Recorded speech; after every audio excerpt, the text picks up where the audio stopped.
Arra Abiyyi Ahmad yeroo faarsitu waan ati deeggaraa jirtuun si hima dhaggeeffadhu. Abbootii gadaa baga ajjeeftee, baga abbootii gadaa rashantee, baga Haacaaluu Hundeessaa ajjeeftee, baga Battee Urgee ajjeeftee, baga Abduu Jabbaar hayyoota Oromoo gidiraan ajjeeftee harree irratti fiitee deemteen jechuudha jechuudha. Baga mana hiyyeessaa diidee baga ummata bobbaa fi gala dhoorkitee abbichuu keenya ilma abbaa gadaa abbichuu ilma abbaa sabaa itti nuuf jabaadhu jechaanii jiran jechuudha caffeerraa misfaan. Baga Juwaar biyyaa baaftee, baga ABO facaaftee, baga Oromoo facaaftee, baga Oromoo jaalala kabajaa dhoorkitee abbichuu keenya itti nuuf jabaadhu Oromoo facaasi bittinneessi jabaa Oromoo ajjeesi nu arrabsiisi jechaanii jiran jechuudha. Deeggartoonni ammaan tana. Wantoota kana ragaa lafa jirtu jechuudha. Ummata rakkachaa jiru, ummata boohaa jiru, ummata gidiraa waan nyaatu dhabe, ummata barsiisota, dooktaroota, ummata seektara mootummaa kadamoosni isaa waan takka hin geenye abbichuu keenya biyya nuu diigi facaasi Itoophiyaadha. Abbichuu keenya tokko jabaa Oromoof ittiin dhaleessin, beekaa Oromoof ittiin dhaleessin, hayyuu Oromoof ittiin dhaleessin, hayyoota Oromoo sirna gadaa, abbootii gadaa, beektoota Oromoo ajjeesii alanfadhu nuutuu fi qabrii isaaniitis bakka dhoorkii jechaanii jiran. Caffee raammisfaatuutu sirna kana deeggaraa jira jechuudha. Caffee raammisfaatu sirna kana deeggaraa jira jechuudha. Sirna hattuu gadi fagoo, sirna cubbuu, sirna nama nyaataa, sirna ilmaan Oromoo bittinneessee fixe, sirna jabaa Oromoo bittinneessee fixe, sirna Oromoo facaasu. Okay. Hagana gizeen jee. Sirna Abiyyi Ahmad jalatti abbootiin gadaa maaliif dhumti jara keenya? Maal balleessite jara keenya? Abbootii gadaa fixuun maal balleessuudha jara keenya? Ilmaan isaanii hiyyoomsuudha moo Oromoo dhamaasuudha waan ja'uun laala. Obboleeyyan kiyya warreen maallaqa nyaatee isinin lallabu kana dhageessanii sirna du'aa sirna Oromoodhaaf faayidaa hin qabne kana warri wallaalaaf yookaan namoonni isin beeytan lallabeef dhageessanii fudhatan nu dhaggeeffadha. Warri ammoo dogongoraan mootummaa cubbuu kana deeggartan waan hedduu irraa hubattan jennee yaada. Maaliif abbootii gadaa ajjeese? Beektota Oromoo maaliif gurbaan kun gocha hamaa gocha suukanneessaadhaan ajjeese? Dhuguma abbootii Oromooti wajjin siyaasaa seente abbootiin gadaa? No. Oromoon akkam bayyananneedha. Beekumsi Oromoo Oromummaan akka badduudha. Yaa kiyyaa waslaata donqooroo. Yoo Abiyyi Ahmadii Oromoo jabeessa Abiyyi Ahmadii Oromoodhaaf jibba jettee hagartee deeggartu taate dhaggeeffadhu. Namoonni invite walii godhaa jira keenya. Invite walii godhaa. Laal namni kumni yoo gayyaa'ee abbichuu faarsee namoonni muraasni namoonni shan ammoo dhugaa qabannee likkii galchina. Dhugaa qabannee warra garaaf jiraatu likkii galchina. Sodaas hin qabnu haqa qabna wanti nu gargaartaniin dhugaa Oromoo jabduu Oromoo tokko taatu Oromoo Oromiyaa irratti jaaramtu yoo barbaadan namni barbaadu share waliif godha. Invite share waliif godha. Invite share waliif godha. Well, Abiyyiin maaliif abbootii gadaa ajjeese jara keenya? Oromoodha caccabsuu fedha. Oromoodha miidhuu fedha. Oromoo beekumsaan ukkaamsuu fedha. Oromoodha laamsheessuu fedha. Oromoo gaaddisa hin qabne, Oromoo beekumsa hin qabne, Oromoo wal jalayyaan, Oromoo waliin dhaggeeffan, Oromoo gaaddisa waliin hin teenye, ta odaa waliin hin teenye, ta galma waliin hin teenye, Abiyyi Ahmad barbaadaa jechuudha. Ifaa jeetiin isinii furan. Abiyyi Ahmad Haacaaluu Hundeessaadhaa maaliif nyaate jara keenya? Haacaaluun hundee isaa maaliif nyaadhame? Maaliif Haacaaluu hundee isaa nyaadhame? Haacaaluun nama siyaasaati? No. Nama qabsoo Oromoo asiin ga'e. Haacaaluun dhaaba qabaa? No. Waan Abiyyi Ahmad deemuuf kana Haacaaluun na dura dhaabbataa jee Haacaaluu sirraa nyaate obboleessa kiyya. Oromootti lallabuu danda'a. Oromoo dammeessuu danda'a. Oromoo wal jala kaasuu danda'a. Tuqaa Oromoodhaa hin danda'u. Mataa isaatiif du'a malee. Kanaaf rakkoo Oromoo irra deemtu tana Haacaaluun arkee hin callisu. Rakkoon an fiduu deemu tana Haacaaluun arkee hin callisu waan jedhuuf Abiyyi Ahmad Haacaaluun nyaate. Kun jechuun akka Oromoon kaase, akka Oromoon tokkoomsin, akka Oromoo walleedhaan hin jaarre, Haacaaluun akka Oromoo tokkoon gooneef Haacaaluu nyaatee sitti gabaa. Nama kana arraan tana caffee raammisfaan Haacaaluu miti Juwaaris nu nyaadhu, obboleessa kiyya Marroos nu nyaadhu, beektoota Oromootis nyaadhu, abbaa gadaatis nyaadhu, afeerraa ruuza nu yaamii jechaanii jiran. Shuummoo isaanii nyaannaa qabrii isaarra gartee hadaa dhaabiiti nu yaamii caffee raammisfaan jechaanii jiranii jechuudha. Kana wanni jiru.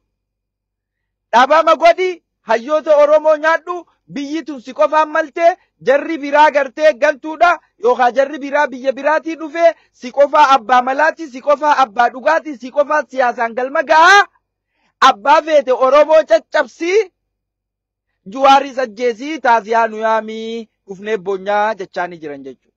Caffee raammisfaatiitu akkana ja'anii jechuudha. Abiyyi Ahmad maaliif gochoota kana raawwate jara keenya? Maaliif Oromoo jaaruu barbaadeeti?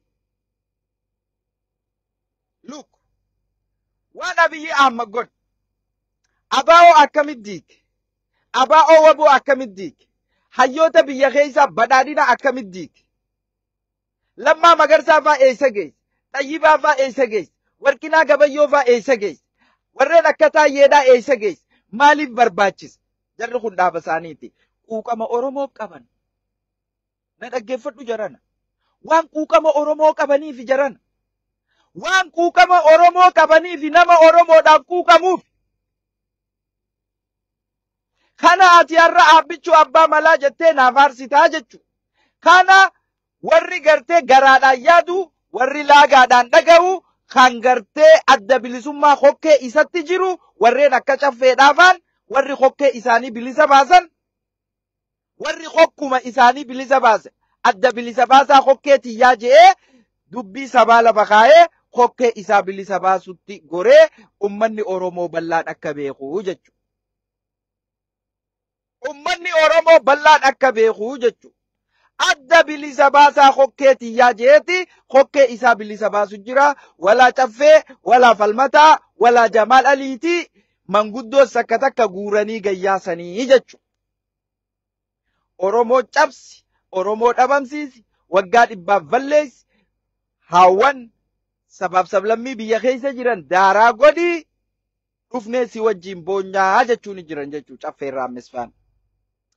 Maaliif Haacaaluu ajjeesee waan ja'u hagana gizeen isiniin jee booda Haacaaluu waan saba walitti qabuuf, saba jabaa waan uumuuf, hayyoota miidhaa Oromoo, rakkoo hayyoota, rakkoo sabaaf sablammii, rakkoo barattootaa, rakkoo manguddoo waan hin dhageenyeef Haacaaluun ni fincilaa ummata nurratti kaasa waan ja'uuf Abiyyi Ahmad Oromoo diiguudhaaf Haacaaluu nyaatee jechuudha. Abaa'oo maaliif diiguun barbaachise? Maaliif abaa'oo facaasuun barbaachise jara keenya? Jara keenya yoo feetan iskiriin rikoordii godhadhaatii waraabaa faffacaasaaf viidiyoo kana. Garaa keenyaaf hin jennu sinigalee waan kana hunda haalota jiruu fi akkaataa jiru hunda waan waliin beeynu dhugaa lafa jiru irratti dubbanna waan ta'eef jechuudha. Maaliif Oromoo facaasuu barbaada Abiyyi Ahmad?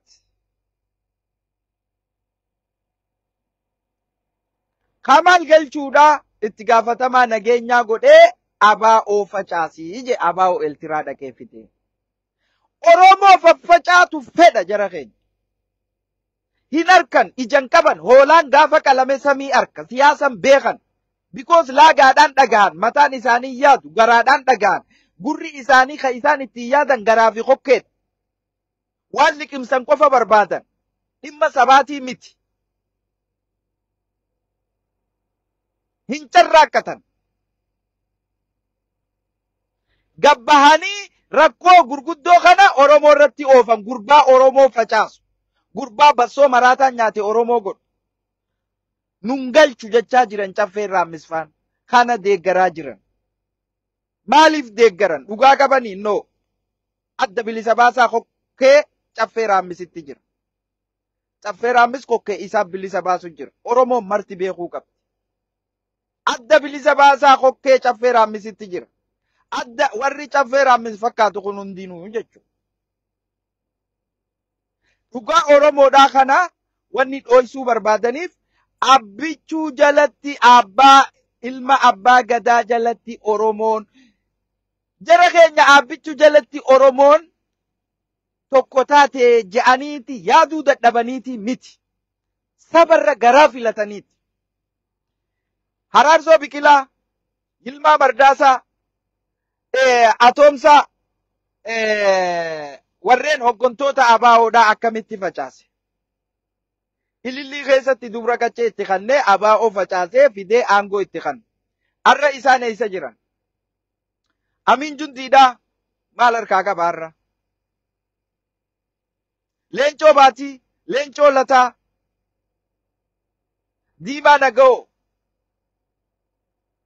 Haraarsoo Biqilaa, Yilmaa Mardaasaa, Atoomsaan, Ibsaa Guutamaa, warreen ABO facaasan, warreen Oromoo diigan, warreen yeroodhaaf jecha Oromoo diigan, har'a obboleessa kiyya nama fatara bituuf hin qaban. Itti fayyadamee Oromoo facaase. Itti fayyadamee Oromoo diige. Diiggaa Oromootiif jara kana wal lolchiisee fichisiise.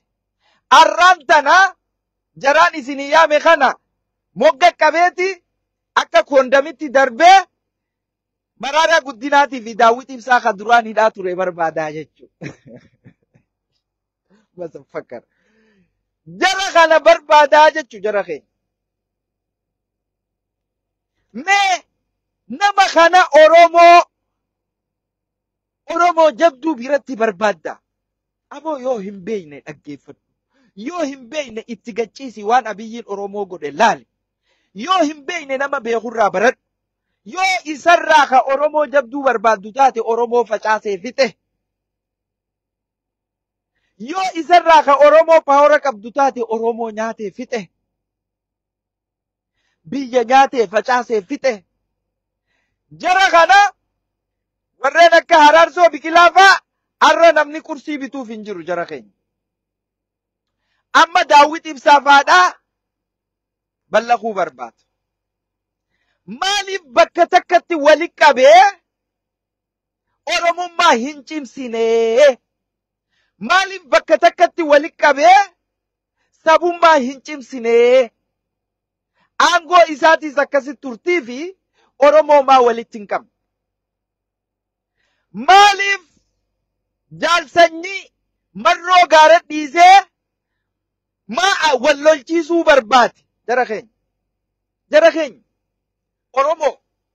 Oromoo gurbaa kana harkaa Oromoo.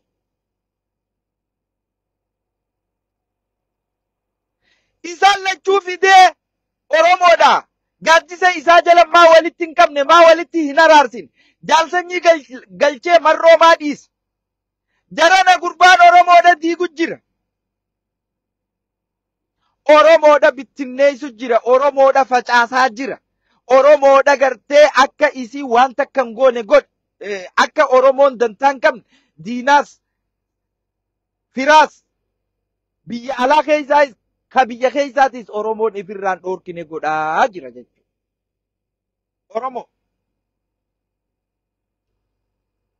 Oromoo dhageessanii warra hokkee isaa bilisa baasu hin dhaggeeffatina.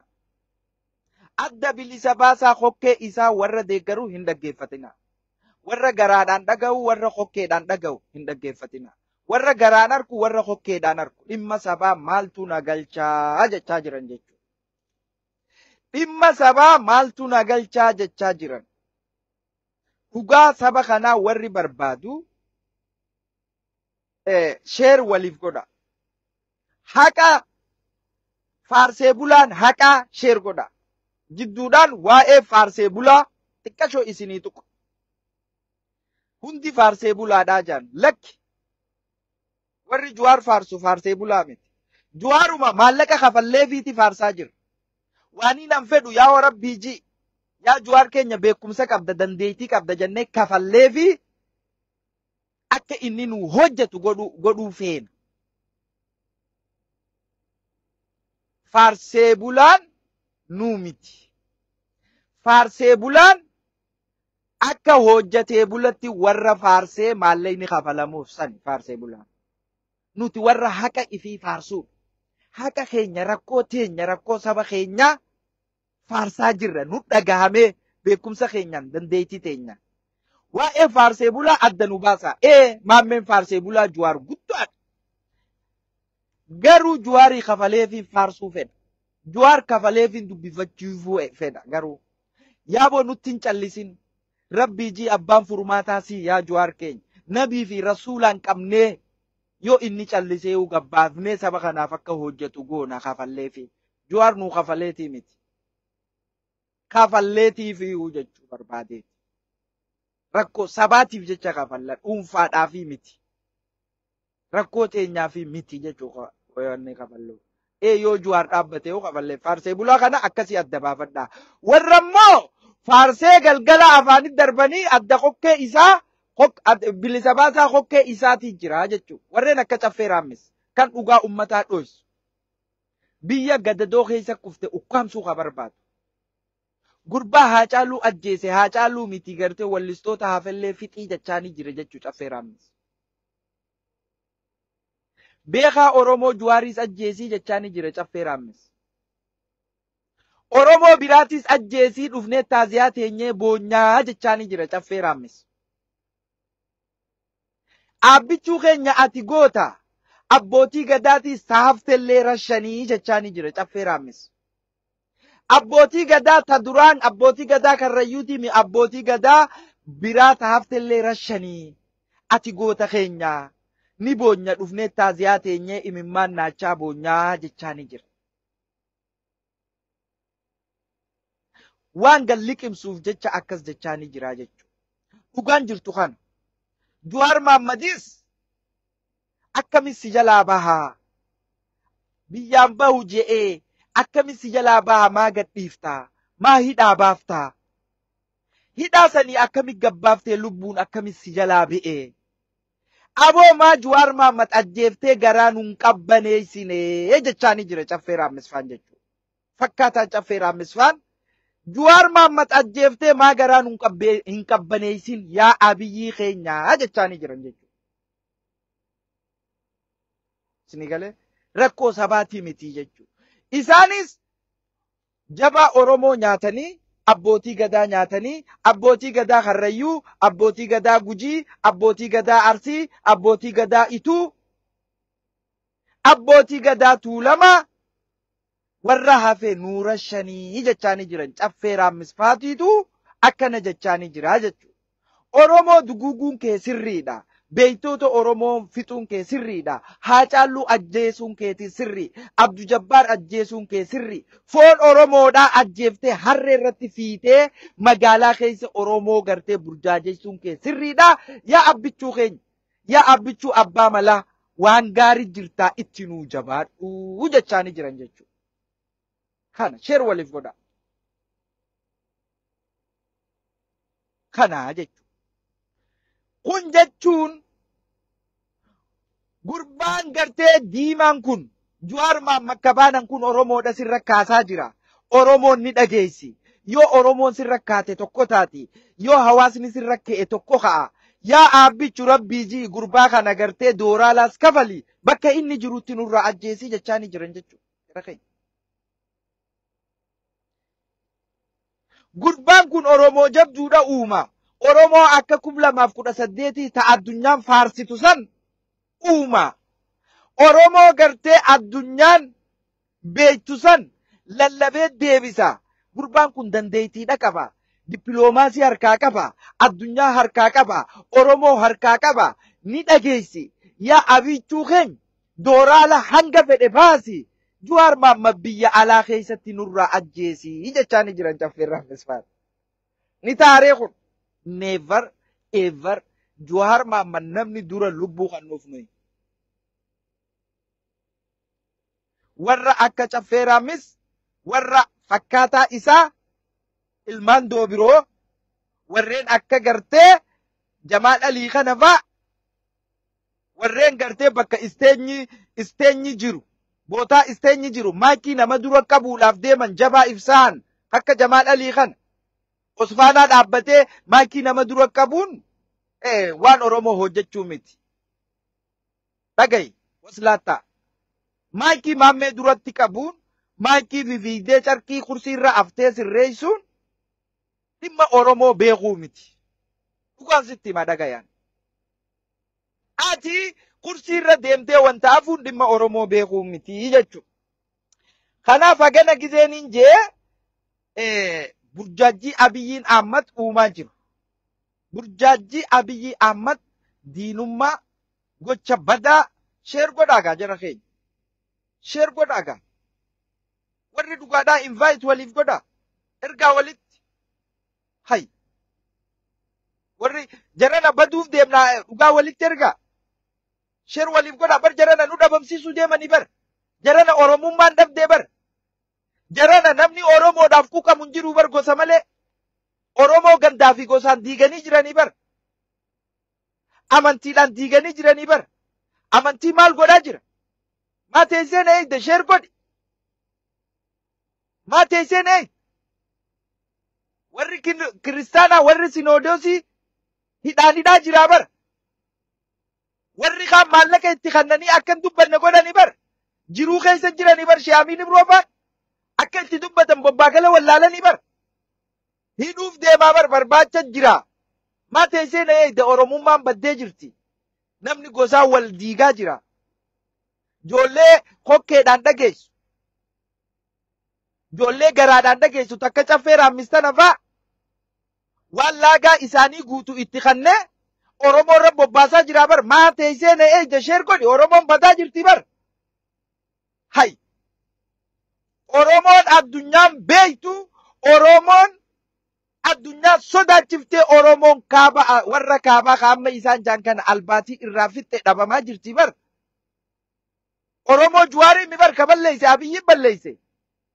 Gaaddisni Oromoo akka hin jiraanne abbootii gadaa walitti qabee karashane abbootiin gadaa siyaasaa keessa jiraatteeti Oromoon cimtuun akka hin jirre jee abbootii gadaa rashane bar. Maa teessee na eegde sheer godhi. Haacaaluun Oromoodhaaf akka hin dubbanne waan inni nan godhuu deemu Oromoo nan fixuu deemu tana Haacaaluun natti hin dhiisu jee Haacaaluuf irraa ajjeesee bar. Caffeen faan baga ajjeeftee jechaanii jiranii bar. Haacaaluu miti bar Galaanaa faa hunda itti dabalii jechaanii jiranii bar. Artistoota biyya keessa jiru hunda ajjeesii fixii Jawaar Mohaammadis dhufnee boonyaa ajjeesii jechaa jiranii bar. Maa teessa? Hay. Never kana dura dhaabbanna. Never diina Oromooti. Haacaaluun dhuunfaadhaan Abiyyi wajji wal lole jabaa Oromoo waan ta'eef ajjeese. Abbootiin gadaa Abiyyi wajji wal lola qabdi jabaa Oromoo waan ta'eef ajjeese. Beektoota Oromoo kafitee ilmaan Oromoodhaa harreerra fi'ee deemuun jabaa Oromoo jee ajjeese. Eessa jira Leencoo Baatii, Leencoo Lataa, Amin Jundii warri ifin maxxanse sun hundi eessa jira? Maa qabeen teenyeen? Yoo Oromoo jaalate maa walitti hin qabne? Sayyoo Daandaadhaa fidee ifaarsisee sayyoo Daandaa darbee Aftaamuu Lammuu fiduun Oromummaadha. Hin agartu waan kana donkoro. Hoolaan gaafa qalame samii harkaa jaan. Caalaa bultumee fuudhee hanga gartee waraanaa hunda wajjin duulee lolchiisee fuudhee amantii keessa darbee caffee raammis asarkisuutu Oromoo maa caalaa bultumee ifii wajjin hin tursiisin dhaaba badhaadhinaa keessa miseensa jabaa godhee maan tursiisin sayyoo danda'a maan tursiisin sitti fayyadamee si darba warreen akka Saaliyaa fa'aa yaamee bishooftuudha lafa kannee fi lafa sanirra qaraa tokko dhaabuu muka tokko dhaabuu dadhabanii kanaadatti hin dachaane kana caffee fi falmata asarkisa warra duraa sanii maa waan godhin maa warra duraa sanii waan godhin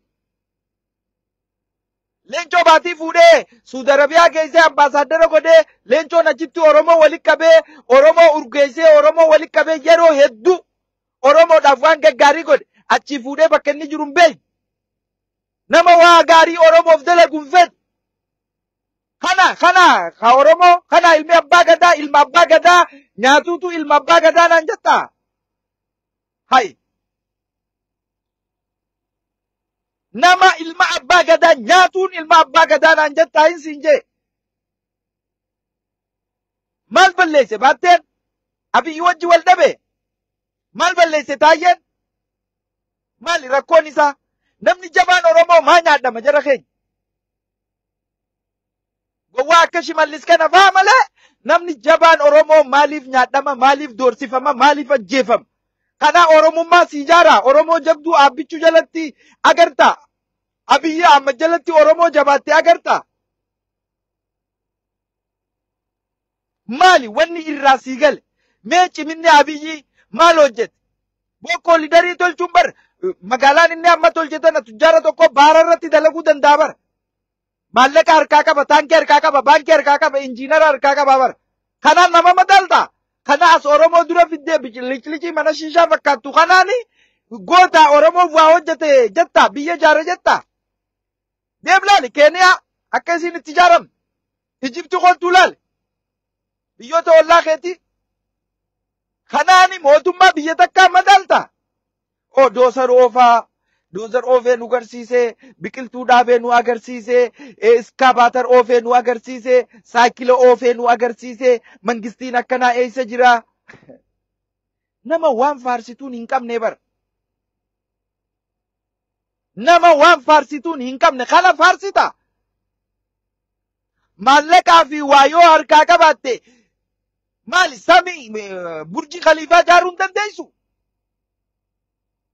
Baankii biyyattii maallaqa biyyattii albuuda biyyattii buna biyyattii qabeenya biyyattiin qabu harkaa qaba. Kana Finfinnee biliciliciidhaan faarsita duuba gowwaa donqoro dirqama godhuu qabu. Haroo takka gubbaa dhaqee bareechuun dirqama biyyaati. Albuuda gujii harkaa qabaa bar. Qabeenya biyyattii harkaa qabaa bar. Baankii biyyattii harkaa qabaa bar. Maali kanaan na faarsita? Na'alatul aleek. Kanaani wanni Abiyyi faarsitu. Kana. Oromoo fi'ee foon harree irratti fi'ee nama deemuun maal abbaa keetiitiif naa faarsitu. Mee waan Abiyyi faarsituuf natti himime. Abiyyi faarsitee Jawaar Mohaammed waan abaartuuf natti himime. Mee takka fidime. Nama harkaa Oromoodhaan feene. Abiyyi jaalatee kara Oromoo dhufe. Jaallatee kara Oromoodhaa dhufe Abiyyiin. Abiyyiin dhaga'i icciftiidhaan sitti hima.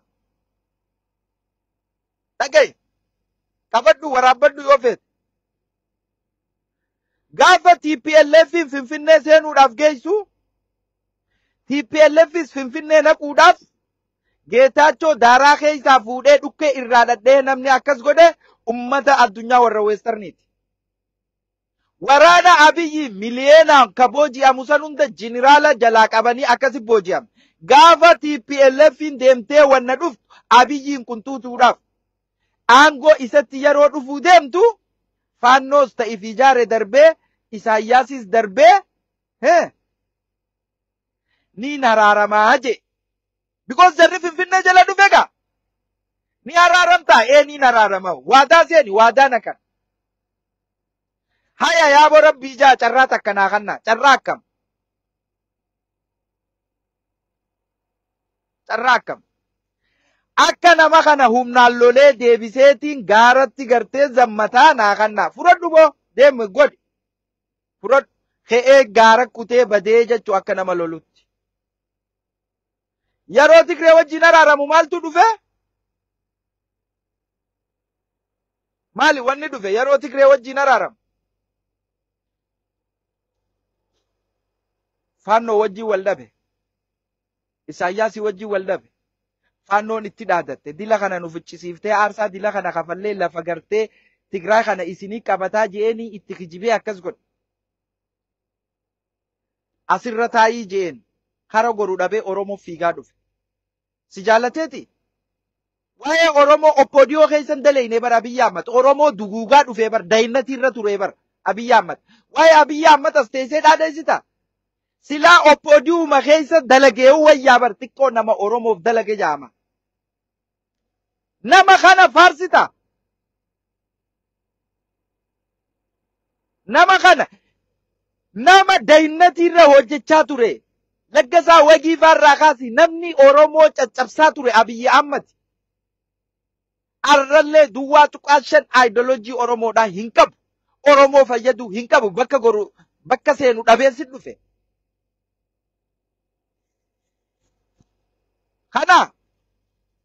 Kana ilmi abbaa gadaa? Kanaan ilma abbaa gadaa jetta?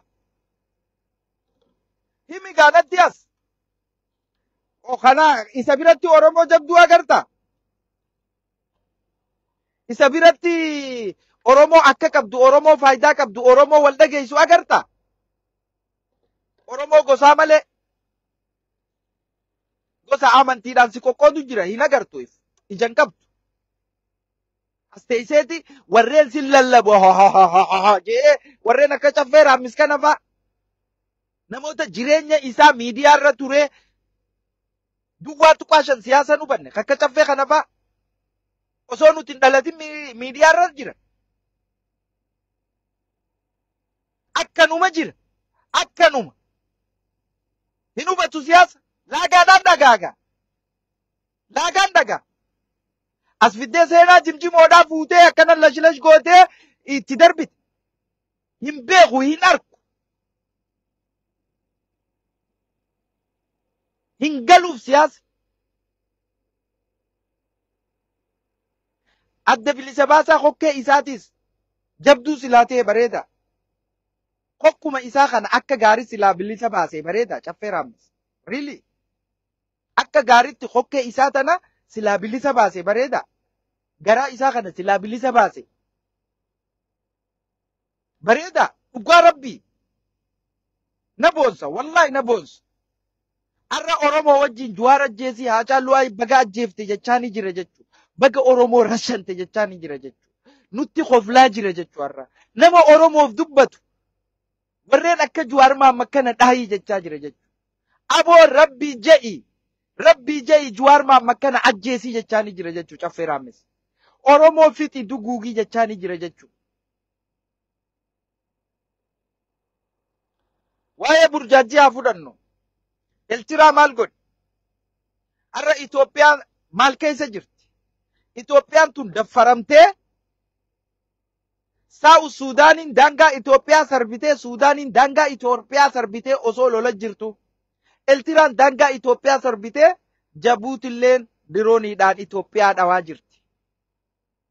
Somaaleelleen Itoophiyaa tuffatte. Oromoo facaase, sabaaf sablammii facaase, Itoophiyaa facaase. Aboo dhaggeeffadhu. Amaara facaase, Somaalee facaase, Itoophiyaa tuffachiise. Waan gurbaa kana maal irraa barbaadda naa himame? Mee maal biratti agarte mee? Yaada Oromoof ta'u duwwaa tuqaashe waan biratti agarte naa himime obboleessa kee. Naafisi wal lolchiisee bar. Oromoo walirra kaasee bar. Warra garaadhaaf jiraatu warra laagaan dhaga'u warra hokkee isaatiin dhaga'u dhiisaasan warra hokkeedhaaf hojjetu. Mee maal agarte? Mul'ata akkam Abiyyi Ahmad biratti agarte obboleessa kee. Mee mul'ata agarte natti himi. Maal godhe? Abiyyi waan eegale hin fixu. Somaaleelaandii wajjiidhaan bishaaniin badarajee qabeenya achitti gannaqe. Somaalee xiqqashoo tanaatu harka isa micciiraa bara. Si jarana humnan qabu bara. Somaaltichi Magdashoodhaa harka micciireetuma hudduu haadha keetii na bira dabarteetii bahara fudhattaa jee harka micciiree qabeenya inni dila gannaqe. Somaaleelaandii qaallicha gadiitii wajji Somaalee Hargeysaa tanaa wajji waan inni fixate. Hanga inni akaafee lafa maasaa godhee qabeenyatti gannaqu eegeetuma jara sanii wajjin wal lolchiisee waan dalage hunda keessaa goosharashii baasee jira. Somaaleelleetu Abiyyitti taphachuu jira. Nama kana naaf aarsita.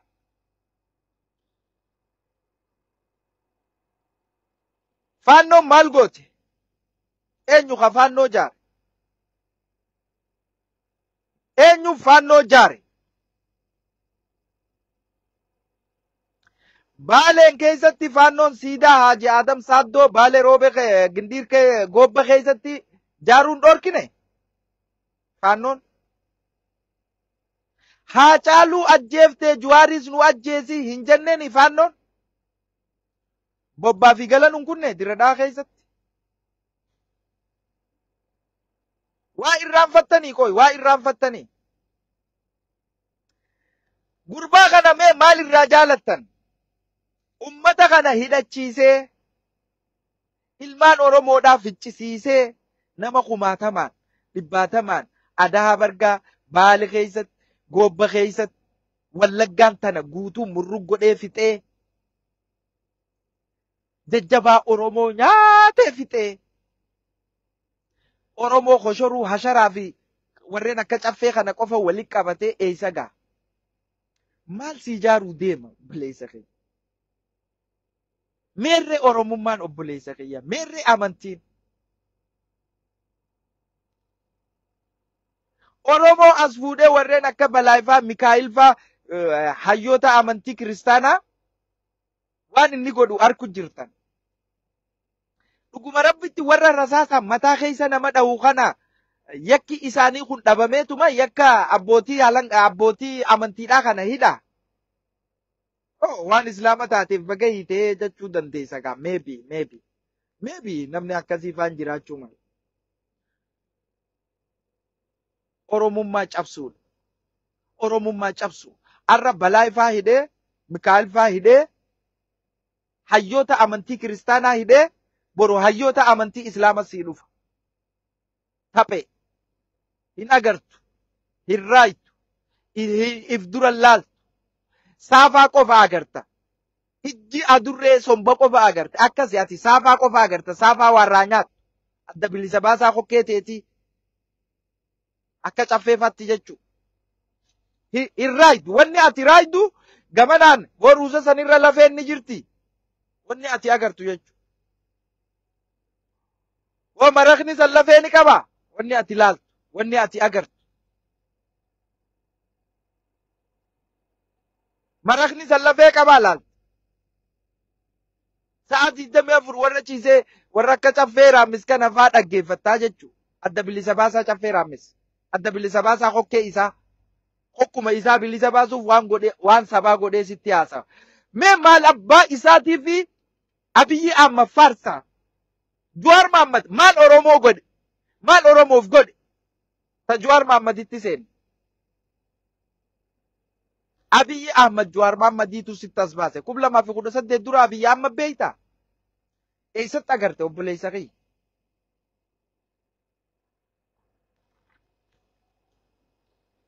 Eessatti agarte? Gurraan dhageessee Abiyyi Ahmad nama jaamu 2018 dura. Hin beektu. Oromoo tana gartee Cinaaksan irraa hanga Gidaamitti, Walloo irraa gartee hanga Baaletti wal jala yaasee hiriirsee kumaatamaan wal jala yaasee Oromoo weeytaahus keessaa qeyroo qabsoo karaa nagayaa qabsoo qulqulluu jettee Ameerikaan irraa haasoo qeyroo Oromoodha. Taphee Jawaar Mohaammed jechuun kana. Jawaar Mohaammed jechuun kana. Nama hojii keessatti yoo rakkoo uume malee nama Oromoodhaa nama kottee irraan cabsin. Kanaaf Abiyyi waliif fiddeeti as taa'ee caffee raammisu.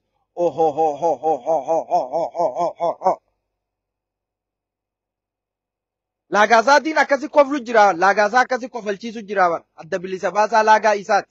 Itti waa darbanii ni liqimsaa. Oromoo irra gattaa Haacaaluu baga nu ajjeeftee yaa abbichuu keenya galatoom umrii nu dheeradhu yaa boo rabbii Jawaar Mohaammed bakka inni jirutti nurraa ajjeesi jechaanii jira jechuudha. Dhufnee boonyaa bakka inni jirutti nurraa ajjeesi jechaanii jira jechuudha.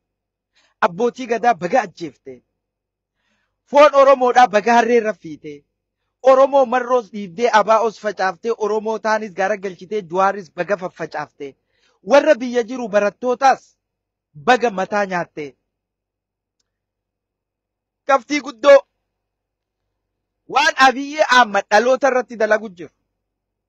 Obboleessa kiyya Abiyyi Ahmad dhaloota ammaa fixaa jira. Biraanuu Naggaadhaa Oromoon ganaa akka humna hin arkanne mana barnootaa keessatti Oromoo irratti dalagaa jira. Oromoon akka humnaan arkan kutaa takkarraa eegalee Oromoon akka dhamaatu, Oromoon akka maraattu, Oromoon akka daleeydee waan arkanne, Oromoon jabaattee Oromoo jabduu akka hin taane Biraanuu Naggaadhaa keessaan dhaloota irratti dalagaa jira jechuudha. Hubadhu Oromoo waan Abiyyi Ahmad dalagaa jiru Biraanuu Naggaa dhaloota Oromoo mana barnootaa keessatti boru ganama nama jabaa akka hin agarre, boru ganama Oromoo jabduu akka hin agarre Biraanuu Juulaa barnootaan Oromoo dhabama godhu jira jechuudha. Yaa donqoroo kiyya, yaa Oromticha qulqulluu, yaa Oromticha qulqulluu dhaggeeffadhu. Oromoo warreen akka caffee raammis kanaa fi Abiyyiin ammoo Oromoo beektota amma arkamee lafa jiran irratti dalagaa jira jechuudha. Namoonni har'a Piroofeesar Mohaammed Hassan Abaar warra Harargeeti. Ka Harargee keessa dhalate obboleessa isaatiif Piroofeesar Mohaammed Hassan Abaaree salphisaa jira. Warri har'a Gammachuu Magarsaadhaa Abaaree salphisaa jiru Oromoodha. Waan kana hunda Khaadiree Abiyyiitiif bobbaasaa jira. Warri har'a Jawaar Mohaammed salphisee quncee irraa kaasee gurbaa kana akka gartee muuza quncee muuzaa ta darbamtetti laalaa jiru Oromoodha. Oromoo qulqulluu wanni kun sii galuu qaba. Waan Abiyyiin Ahmad Oromoo irratti dalagu jiru. Waan Abiyyi Ahmad Oromoo irratti dalagu jiru Oromoo sii galuu qaba. Oromoo dhaggeeffadhu. Biraanuu Naggaadhaa ilmaan Oromoo barattoota Oromoo waggaa 30 akka isaan faayidaa hin qabaanne irra dalagu jira. Abiyyiin Oromoo dhabama godhu jira Biraanuu Naggaa keessa. Ministeera barnootaa keessaan Oromoo dhamaasaa jira. Barnoota dhabamsiisu jira. Walitti himi. Kolkolee akka caffee raammis warreen humaa hin beekne ciisee koflu kan ammoo hayyoota Oromoo ka jiru salphisaa jiran. Beektoota Oromoo ka jiru salphisaa jiran. Oromoo faffacaatu godhaa jiran caffee raammis faan. Oromoo walfittu, Oromoo gosaa, Oromoo gandaa godhaa jiran. Warreen akka Jamaal Alii faan. Jamaal Aliitii fi caffee wanni isaan godhaa jiran kanaa jechuudha. Kalee gosa jaaraa tureeti asii Kaayiroo dhaqee ilmaan gosa walirra jaaree fichisiisee har'a as dhufee waa'ee Oromoo na haasawaa jechuudha. Ilmi Doobiroo Jamaal Alii qabaan tan kun jechuudha. Biraanuu Naggaan faan barnootaanii mana barnootaa keessatti Oromoo waggaa 30 faayidaa hin qabne dalagaa jira jechuudha. Akkam godheetiin si hima. Kun hundi hojii Abiyyiiti Oromoo caccabsu jira jechuudha. Oromoo caccabsu jira jechuudha.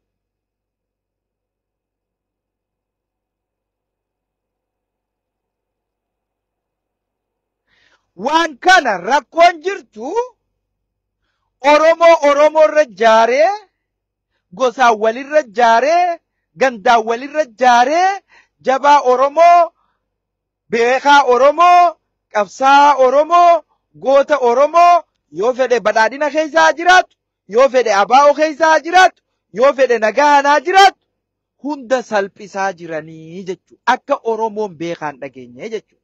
Abbootii gadaa warra gaaddisa taa'u warra eenyummaa Oromoodhaan nu dhaalchise warra beekumsa Oromoo dandeettii Oromoo nu dhaalchise bakka isaan jiran gaaddisa isaanii jalatti dhaqee rashanaa jira jechuudha.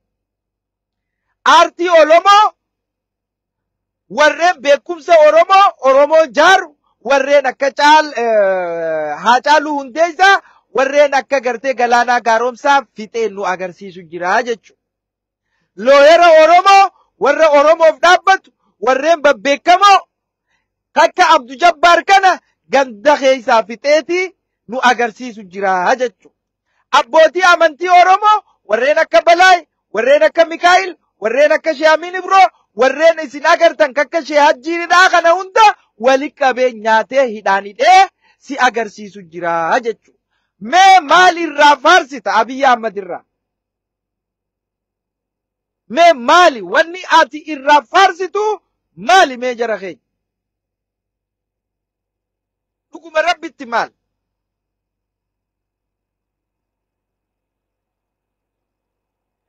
Kanaafi marii biyyoolessaa irratti yaada jiru mee yaada mormii namni qabu Oromoo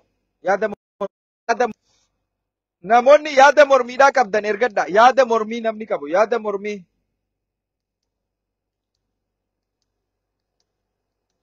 yaada mormiidhaa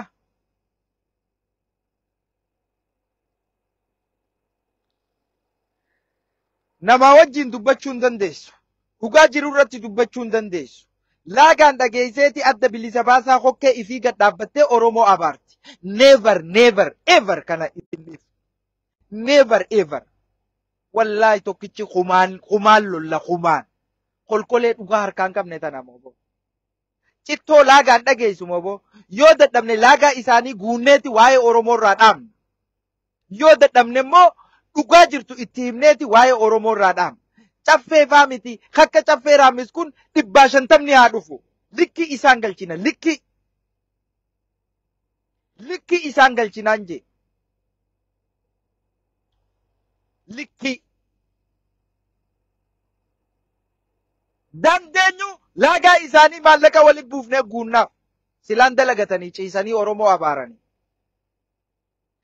Yoo dadhabne immoo likkiif irraa galchinaa jechuu yoo kana godhuu dadhabne. Karuma hundaanuu dhugaan Oromoodhaa hin dhokeessitu caffee raamis. Wallahi dhugaa Oromoodhaan dhokeessitu wallahi. Abbichuu wajjin dhugaa Oromoon dhakeessitu wallahi.